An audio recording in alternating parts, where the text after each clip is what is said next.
Hello student, मैं Akhilesh Dwivedi civil jobs academy के YouTube channel में आप सभी का स्वागत करता हूं। सिविल जॉब्स एकेडमी द्वारा MPPSC 2020 के इंटरव्यू के लिए गाइडेंस की एक श्रृंखला स्टार्ट की गई है, जिसके अंतर्गत समय समय पर मेरे द्वारा और इंटरव्यू एक्सपर्ट द्वारा आप लोगों को इंटरव्यू संबंधी गाइडेंस दिया जा रहा है, जिसमें हमने आदरणीय श्री बर्मन सर का एक लाइव सेशन करवाया था। इसके पहले मैंने एक इंटरव्यू संबंधी ओवरव्यू दिया था आप लोगों को ओवरऑल। फिर मैंने कुछ वीडियो अपलोड किए हैं। फिर जो भूतपूर्व सदस्य शोभा पैठणकर दीदी, उनका एक वीडियो अपलोड हुआ है हमारे यूट्यूब चैनल पर। और मैंने जो है डैप से संबंधित कुछ वीडियोज अपलोड किए हैं स्टार्टिंग के। ये सारी वीडियोज जो है हमारे यूट्यूब चैनल पर उपलब्ध हैं, आप उनको देख सकते हैं। मुझे ऐसा लग रहा है कि आप लोगों को ज़रूर देखना चाहिए, जिससे आपको बहुत ज़्यादा फ़ायदा मिलेगा और इंटरव्यू में आप ज़्यादा से ज़्यादा मार्क्स गेन कर सकते हैं। तो मैंने जो है डैप से संबंधित बहुत सारी डिटेल आप लोगों को बताई थी। डैप से संबंधित जो भी क्वेश्चंस आपको पूछे जा रहे हैं एग्जाम में, उनके बारे में मैंने आपको बताया था कि किस तरह के क्वेश्चन आपको पूछे गए हैं। तो मैंने जो है अभी तक जो चीज़ें बताई हैं उसमें ये देखिए, नाम, आपका नाम, आपके पिता का नाम, सरनेम संबंधी क्वेश्चन, फिर आपके पता, आपकी कैटेगरी, आपके पता, ग्राम है, नगर है, तहसील है, जिला है, इससे संबंधित पूरी डिटेल आपको मैंने बताई हुई है कि कैसे कैसे क्वेश्चन यहाँ से बनते हैं। और आज हम इस पर आगे चर्चा करने वाले हैं कि शैक्षणिक योग्यता से संबंधित इंटरव्यू में कैसे कैसे क्वेश्चन आपसे पूछे जा रहे हैं, पूछे जाएंगे, पूछे जा सकते हैं। देखिए, शैक्षणिक योग्यता में वैसे तो मानदंड इसके लिए निर्धारित मानदंड MPPSC के लिए स्नातक होता है, ग्रेजुएशन होता है। लेकिन कई लोग जो है स्नातक के अतिरिक्त जो है डिग्री करते हैं, जैसे MA है, MSc है, MCom है ना, ME है, B.Ed है, MPhil है, PhD है, कुछ प्रोफेशनल डिग्री MBA है ना। तो ये डिग्री लोग जो है करते हैं। लेकिन बहुत से लोग क्या है कि स्नातक के अतिरिक्त इन डिग्री को डैप में मेंशन नहीं करते हैं। क्यों नहीं करते हैं? क्योंकि उनको डर रहता है कि इनसे क्वेश्चन पूछे जाएंगे और हमसे बनेंगे नहीं, तो उसका इंप्रेशन खराब पड़ेगा, है ना। तो इनको छुपा लिया जाता है। कुछ स्टूडेंट द्वारा ये डिग्री छुपा लेते हैं क्वेश्चन पूछने के डर से। तो मेरा ऐसा कहना है कि आपने जो डिग्री की है तो अच्छी बात है, वो तो इसमें कोई बुरी बात तो है नहीं। आपने कोई गलत काम तो किया नहीं, आपने कोई चोरी तो की नहीं है कि आप छिपा रहे हैं। तो मैं समझता हूँ कि उसको आप जो है उसमें मेंशन करें और उससे संबंधित जो भी संभावित प्रश्न बन सकते हैं उनकी तैयारी करें। आप जो भी इंटरव्यू जहाँ पर तैयारी कर रहे हैं उनसे पूछें कि भाई क्या क्वेश्चन बन सकते हैं, उनका कैसे जवाब दिया जा सकता है, वो आप तैयार करें। मैं भी उसी बारे में अभी चर्चा करने वाला हूँ कि कैसे क्वेश्चन बनेंगे और क्या आपको जवाब देना है, सही जवाब देना है ना। अगर आप मेंशन नहीं करते हैं तो भी प्रश्न पूछेंगे। मतलब आपके सामने एक तरफ कुआं है, एक तरफ खाई, मतलब प्रश्न पूछने से आप बचेंगे ही नहीं। आप ये सोचें कि डिग्री का मेंशन ना करके हम बच जाएंगे प्रश्न पूछने से, तो ऐसा गलत है, आपकी गलतफहमी है। क्योंकि अगर आप स्नातक के अतिरिक्त डिग्री को मेंशन नहीं करते हैं तो गैप दिखेगा, फिर गैप से क्वेश्चन पूछेंगे। भाई आप ये इतना गैप क्यों है, फिर आप उसका जवाब तैयार करना पड़ेगा। तो आपको प्रश्नों का सामना तो करना ही है और क्रॉस क्वेश्चन का भी सामना करना है। ये तो आप माइंडसेट करके जाए ही, है ना। इंटरव्यू देने जाना है तो आपको जो है माइंडसेट करना है कि हमें प्रश्नों का सामना करना है और उनके क्रॉस क्वेश्चंस का सामना करना है। ठीक है, तो मैं समझता हूं कि जो भी आपने स्नातक के अतिरिक्त डिग्री की है उस डिग्री का मेंशन आप करें और उससे संभावित जो प्रश्न है उसकी तैयारी करके जाएं, कोई प्रॉब्लम नहीं। अब कैसे क्या क्वेश्चन बनेंगे उस पर हम आगे चर्चा करने वाले हैं। कुछ और बातें मैं बता देता हूं। कभी कभी क्या होता है कि किसी कॉलेज का, स्कूल का और यूनिवर्सिटी, विश्वविद्यालय का नाम जो है किसी महापुरुष, किसी विद्वान और किसी राजनीतिक के नाम पर होता है, तो उस व्यक्ति के नाम की पूरी डिटेल आपको पता होना चाहिए। जैसे डॉक्टर हरि सिंह गौर विश्वविद्यालय सागर, अब सागर से जो पढ़ा हुआ है, जिसका विश्वविद्यालय रहा है, तो उस डॉक्टर हरि सिंह गौर के बारे में पूरी डिटेल होना चाहिए। जवाहरलाल नेहरू कृषि विश्वविद्यालय जबलपुर का है तो जवाहरलाल नेहरू के बारे में आपको पता होना चाहिए। देवी अहिल्या विश्वविद्यालय इंदौर का है तो उसके बारे में आपको पता होना चाहिए।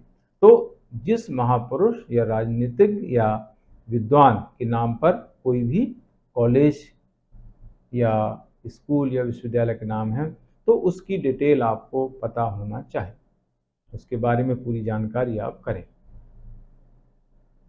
सरस्वती शिशु मंदिर से अगर कोई पढ़ा है तो सरस्वती शिशु मंदिर के बारे में क्वेश्चन पूछते हैं, वहाँ पर कई बच्चों से पूछे गए, है ना।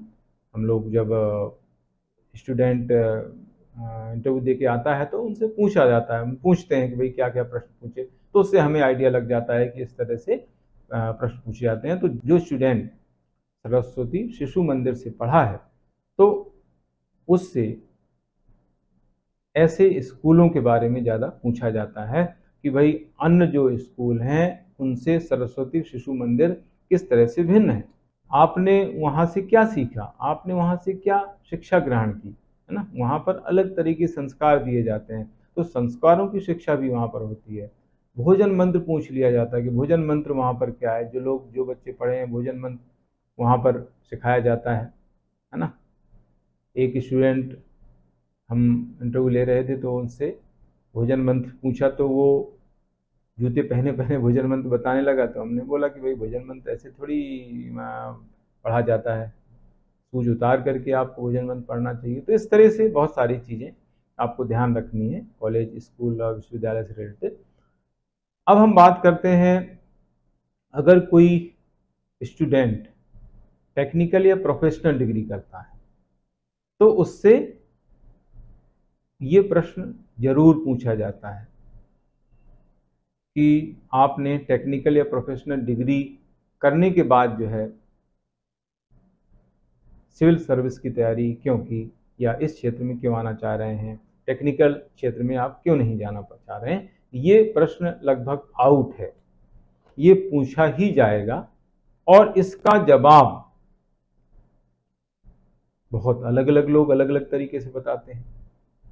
अभी एक इंटरव्यू हम ले रहे थे तो उसमें एक स्टूडेंट ने अलग तरीके से उसका जवाब दिया, जबकि मैंने बताया हुआ स्टूडेंट को कि आपको किस तरह जवाब देना है, उसने जो है एक अलग तरीके जवाब दिया। मैंने पूछा कि भाई ये आपने कैसे दिया, तो बोले सर मुझे ये बताया गया था।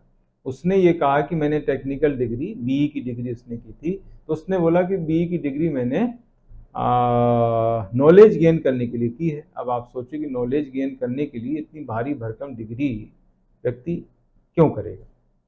तो वो जो एग्ज़ाम, जो आपका इंटरव्यू लेने वाले हैं वो बेवकूफ़ थोड़ी हैं कि आप जो भी बोलोगे वो समझ जाएंगे, है ना। आप जैसे कितने लोगों का इंटरव्यू ले चुके हैं, ले रहे हैं, है ना। आप जो बोल रहे हैं कि भाई नॉलेज गेन करने के लिए डिग्री ली है, तो ये क्या सही जवाब है? स्टूडेंट को ही जो है ये सही नहीं लगेगा। अगर कोई सोचेगा कि भाई मैं ये जवाब दूं तो उसको ही सही नहीं लगेगा, तो सामने वाले को कैसे सही लगेगा। तो इस तरह के रटे रटाए जवाब नहीं देना है। व्यवहारिक जवाब देना है, प्रैक्टिकली जवाब देना है। जितना आप प्रैक्टिकली जवाब देंगे उतना आपका इंटरव्यू अच्छा जाएगा और आपको इंटरव्यू में अच्छे मार्क्स मिलेंगे। अगर आप रटे रटाए जवाब दे रहे हैं, आप में बनावटीपन दिख रहा है, तो तुरंत समझ जाएंगे। मैंने आपको पिछले वीडियो में बताया भी था कि वो बोल भी देते हैं कि आप इंटरव्यू सीधे कोचिंग से ही चले आ रहे हैं, ऐसा भी कई बार बोला गया है ना। तो आपको जो है रियल रहना है, प्रैक्टिकली जवाब देना है। वो जवाब क्या है वो मैं आगे आप लोगों को बता रहा हूँ, है ना। तो ये नहीं बोलना है कि हमने ये जो डिग्री, इतनी बड़ी डिग्री केवल नॉलेज गेन करने के लिए की है, इतने सारे पैसे से सिर्फ नॉलेज गेन करने के लिए हमने खर्च कर दिए, है ना। तो उससे वो संतुष्ट नहीं होगा। क्या जवाब होना चाहिए, देखिए क्या होता है कि जैसे हम BA BCom करते हैं तो इससे हमें कोई जॉब नहीं मिल सकता है, या जॉब मिलेगा तो बहुत कम सैलरी में मिलेगा या मिलेगा ही नहीं। तो बी या कोई प्रोफेशनल डिग्री या टेक्निकल डिग्री हम अगर करते हैं तो हमें जॉब मिलने में आसानी होती है ना।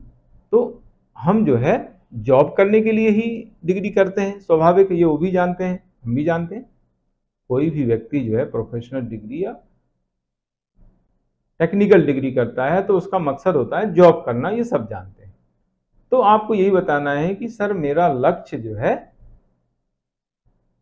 सिविल सेवा में जाने का है, लेकिन मैंने फ्यूचर की जो आकस्मिक परिस्थितियां हैं उनको ध्यान में रखते हुए ये डिग्री ली है। अगर मेरी घर की परिस्थितियां मेरी तैयारी के अनुकूल नहीं रही और घर वालों ने, पेरेंट्स ने मुझे मजबूरी में पढ़ाने से मना कर दिया, या उन्होंने बोल दिया कि हम नहीं पढ़ा सकते हैं, या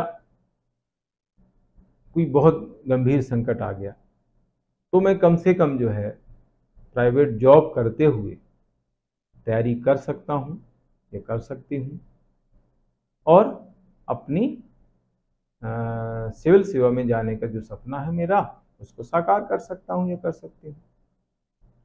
अगर मैं BA BCom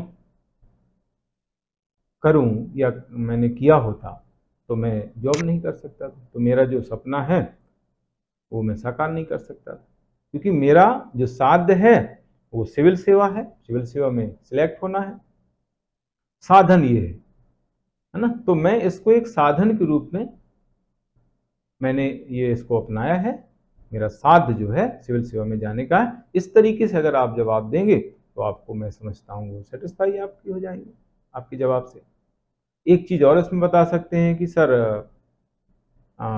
एग्ज़ाम रेगुलर नहीं होती हैं, कभी कभी गैप हो जाते हैं, कभी कभी रिजल्ट लेट आते हैं। उसमें उदाहरण भी हैं। 2000 से 2005 के बीच में MPPSC में कोई एग्ज़ाम नहीं हुआ। एक एग्ज़ाम बैकलॉग का हुआ था 2004 में, वो हमारा दौर था, हम तैयारी करते थे, मैं तैयारी करता था उस समय, और उस समय एग्ज़ाम नहीं होने की वजह से ही जो है सिलेक्शन नहीं हो पाया मेरा, जो भी है, खैर वो तो बात की बात है। तो वो एक बड़ा एग्जाम्पल है। अब किसी के पास टेक्निकल डिग्री अगर है तो वो बेचारा जॉब करके और कंटिन्यू कर सकता है, नहीं तो फिर वो कहीं का नहीं रहेगा। 2019 का रिजल्ट अभी तक पेंडिंग है, रिजल्ट ही नहीं आया है। तो इन सब कारणों को बताते हुए, इन सब तथ्यों को बताते हुए आप बता सकते हैं कि मैंने टेक्निकल डिग्री इसलिए की है, और ये व्यवहारिक भी है। आपको व्यवहारिक जवाब देना है, ठीक है। इसके अलावा अगर कोई व्यक्ति B.Ed, MPhil, PhD करता है तो उससे पूछा जाता है कि भाई आप शिक्षा के क्षेत्र में क्यों नहीं जा रहे, इधर क्यों आ रहे हैं, तो वहाँ पर भी आप वही जवाब दे सकते हैं कि इससे जो है ये जो B.Ed है, PhD है, MPhil है, इसमें शिक्षा के क्षेत्र में हम जा सकते हैं, टीचिंग लाइन में जा सकते हैं। टीचिंग मतलब टीचर बनना इसमें आसान हो जाता है, और टीचिंग करते हुए तैयारी करना आसान हो जाता है। तो मेरा ये सोचना था कि मैं टीचिंग करते हुए जो है तैयारी करूँगा, जिससे मेरी तैयारी इजी होगी और मेरा सिलेक्शन आसान हो जाएगा, क्योंकि यहाँ पर भी वही है कि मेरा जो साध्य है सिविल सेवा में सिलेक्ट होना है, जबकि साधन है टीचिंग। टीचिंग को मैं साधन के रूप में अपना रहा हूँ, है ना। ओवरऑल लक्ष्य मेरा वही है, ये भी मेरा वही बैकअप प्लान है। मैंने फ्यूचर को ध्यान में रखते हुए ये डिग्री ले ली, जिससे मेरा टीचर में या असिस्टेंट प्रोफेसर में सिलेक्शन हो जाए, वो जॉब करते हुए मैं अपनी तैयारी आसानी से कर सकूं और मेरा सिलेक्शन हो सके। तो ये व्यवहारिक जवाब होते हैं और इसलिए लोग ये डिग्री करते हैं। अब रही बात ये कि इस सेवा में क्यों आना चाह रहे हैं, सिविल सेवा में क्यों आना चाह रहे हैं, इसमें दो चीजें हैं। एक चीज ये होती है कि आपने ये डिग्री करने के बाद उस क्षेत्र में क्यों नहीं गए। आप जो है ये जो डिग्री टेक्निकल डिग्री की है तो उस क्षेत्र में ना जा करके इस क्षेत्र में क्यों आ रहे हैं। तो आपको ये बताना है कि मेरा लक्ष्य यही था, सिविल सेवा में जाने का था, वो तो मैंने साधन के रूप में उसको अपनाया है, एक बैकअप प्लान के तहत अपनाया है, फ्यूचर प्लान के तहत अपनाया है। कुछ संकटकालीन परिस्थितियों का सामना मुझे करना आगे पड़ सकता है, उसको ध्यान में रखते हुए मैंने ये की है, ताकि जो है अगर कुछ ऐसी परिस्थितियां निर्मित हुई तो मैं जॉब करते हुए तैयारी कर लूँगा और सिविल सेवा में सिलेक्ट हो पाऊंगा, मेरा जो सपना है उसको साकार कर पाऊंगा। फिर दूसरा प्रश्न उठता है कि आप फिर इस क्षेत्र में क्यों आ रहे हैं, यहाँ पर ऐसा क्या है, लड्डू बट रहे हैं क्या, वहाँ नहीं जा रहे हैं, चलो ठीक है, लेकिन इसमें आ क्यों रहे। दूसरा तो इसमें यह है कि सबसे बड़ा जो कारण है इस सेवा में आने का, मैं एक अलग से व्यवहारिक प्रश्न का एक वीडियो लेकर आऊँगा, उसमें बताऊँगा इस तरह के प्रश्न, लेकिन यहाँ पर चूंकि बात हुई है तो मैं बता रहा हूँ। इसका कारण है जॉब सिक्योरिटी और जॉब स्टेबिलिटी, ये व्यवहारिक जवाब है। कई लोग जो है आपको बताएंगे कार्यों की विविधता है ना, जनसेवा है ना, इस तरह की चीज़ें बताई जाती हैं, लेकिन सबसे मेन जो रीजन होता है वो होता है जॉब सिक्योरिटी। इस क्षेत्र में आने का जो रीजन होता है, जो व्यवहारिक आंसर है, वो है जॉब सिक्योरिटी, क्योंकि प्राइवेट जॉब में रहते हुए वो सिक्योर नहीं होता है और जॉब की स्टेबिलिटी भी नहीं रहती है। अब जब आप सिक्योर ही नहीं है, स्टेबल नहीं है, तो आप कुछ सोच ही नहीं सकते हैं, आपको हमेशा असुरक्षा की भावना रहेगी, आप अच्छे ढंग से काम नहीं कर पाएंगे।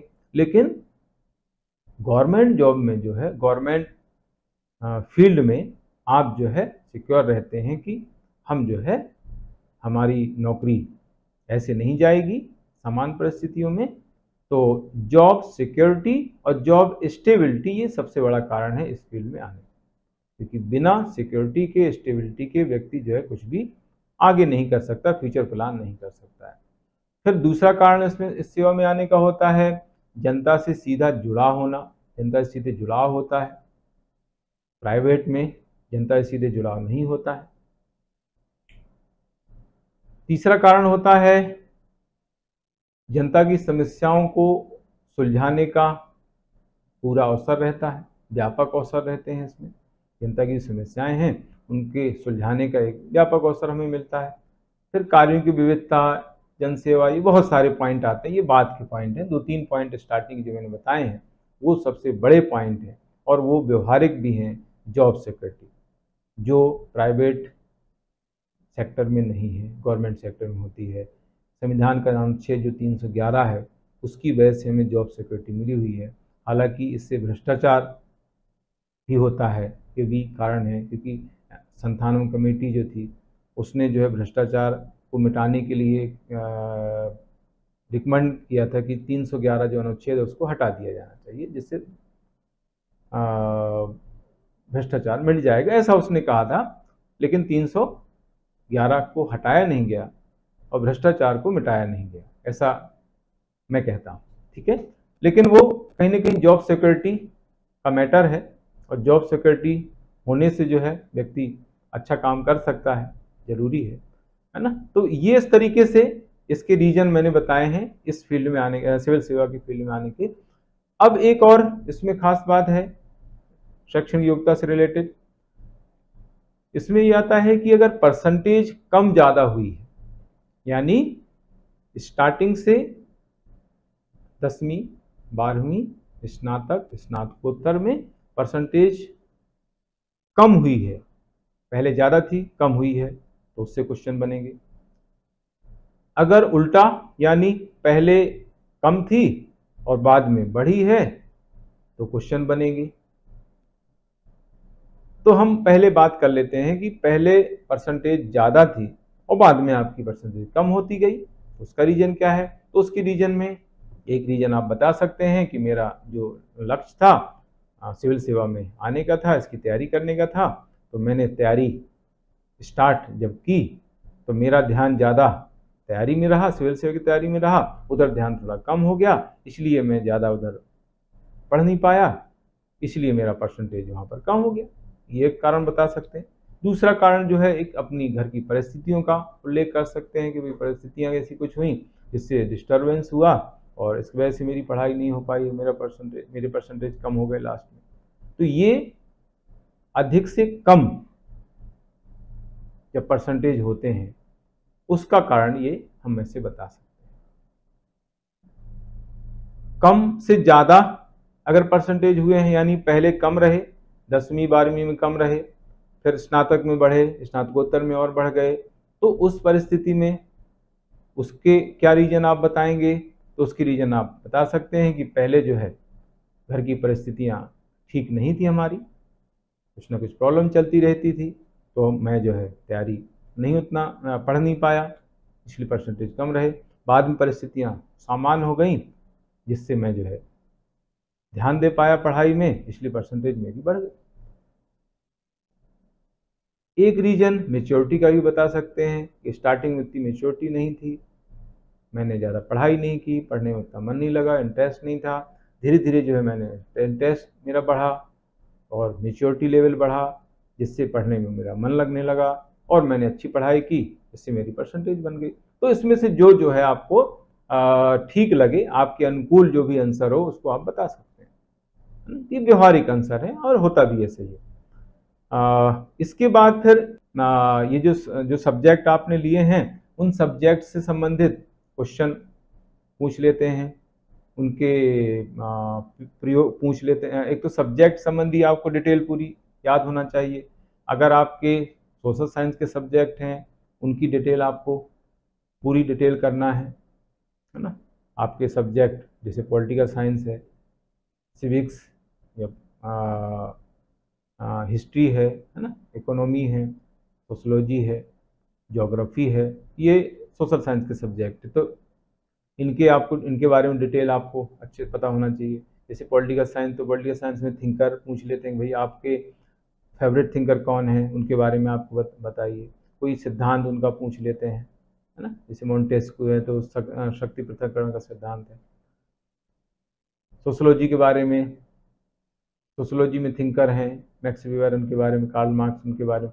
तो इस तरीके से जो है थिंकर से क्वेश्चन पूछ लेते हैं और थ्योरीज वगैरह पूछी जाती हैं, उससे संबंधित जो टर्मिनोलॉजी है वो पूछ लेते हैं, या उससे संबंधित कोई वर्तमान का घटनाक्रम है वो पूछ लेते हैं। तो इस तरह से सब्जेक्ट संबंधी जानकारी पूरी होनी चाहिए। साइंस के जो सब्जेक्ट हैं उनके बारे में पूछते हैं, फिजिक्स है, केमिस्ट्री है, बायो है, मैथ्स है, वहाँ से क्वेश्चन पूछ लेते हैं। तो आपको ये नहीं कहना है कि मेरा सब्जेक्ट छूट गया, बहुत समय हो गया, मैं भूल गया हूँ, ऐसा नहीं बोलना है आपको। इनिशियल तो बताना ही बताना है। बहुत ज़्यादा टफ क्वेश्चन पूछे तो भले आपको सॉरी बोल देना, हमारा सबसे बड़ा हथियार सॉरी है, सॉरी तो आप बोल ही सकते हैं, है ना। लेकिन इनिशियल लेवल पर आपको सॉरी नहीं बोलना, नहीं तो उसका इंप्रेशन बहुत खराब पड़ेगा। स्टार्टिंग में आपको जो है बताने का प्रयास करना है, क्योंकि आप तैयारी करके जाएंगे, तैयारी करना ही है आपको, है ना। बहुत टफ या बहुत डेप्थ में जाकर पूछने लगे तो फिर आप सॉरी बोल सकते हैं। बी के सब्जेक्ट जो हैं जैसे इलेक्ट्रिकल है, इलेक्ट्रॉनिक है ना, तो क्वेश्चन पूछ लेते हैं कि भाई यहाँ पर क्या इलेक्ट्रॉनिक है, क्या इलेक्ट्रिकल है ना, कौन सी चीज़ ऐसी है जो इलेक्ट्रॉनिक है, कौन सी इलेक्ट्रिकल है। ऐसे क्वेश्चन एग्जाम में पूछे जाते हैं। दोनों में क्या फ़र्क है, इलेक्ट्रॉनिक इलेक्ट्रिकल में क्या फ़र्क है, किसमें एसी किसमें डीसी करंट लगता है ना। तो इस तरीके से फिजिक्स केमिस्ट्री है तो फिजिक्स, यहाँ पर क्या फिजिक्स है, क्या केमिस्ट्री है, कहाँ पर फिजिक्स काम करता है, कहाँ केमिस्ट्री काम करता है। गणित से संबंधित फॉर्मूले पूछ लेते हैं, रामानुजन के बारे में पूछ लेते हैं।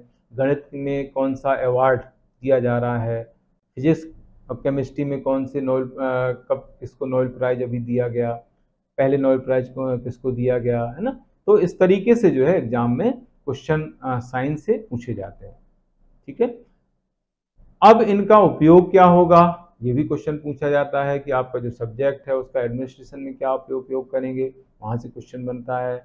तो साइंस जो सोशल साइंस के जो सब्जेक्ट है, आर्ट के जो सब्जेक्ट है, उनका तो सीधे सीधा उपयोग आप बता सकते हैं।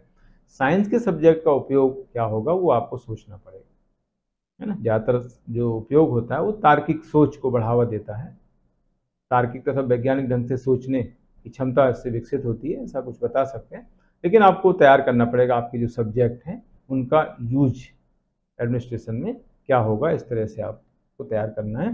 तो आज इतना ही, मैंने जो है आज पूरा शैक्षणिक योग्यता से संबंधित ये वीडियो तैयार किया है, और मैं समझता हूँ आपको इससे सही मार्गदर्शन मिलेगा, है ना। इसको आप अच्छे से समझें, देखें, और हमारे चैनल को सब्सक्राइब करें, कमेंट्स करें, शेयर भी करें, है ना। और आगे भी इस तरह की वीडियो मैं लेके आऊँगा। अभी आगे जो है एक हॉबी संबंधित वीडियो मुझे अपलोड करना है, बनाना है ना। तो बहुत सारे वीडियोज अभी आपको आगे मिलेंगे। अभी प्री के वीडियो भी मुझे आगे अपलोड करना है, बनाना है ना। तो आज के लिए इतना ही। आगे मैं नेक्स्ट वीडियो में इसके आगे की जो चीज़ें हैं डेफ के अंतर्गत वो मैं आप लोगों को बताऊंगा। थैंक यू, गुड लक, जय हिंद।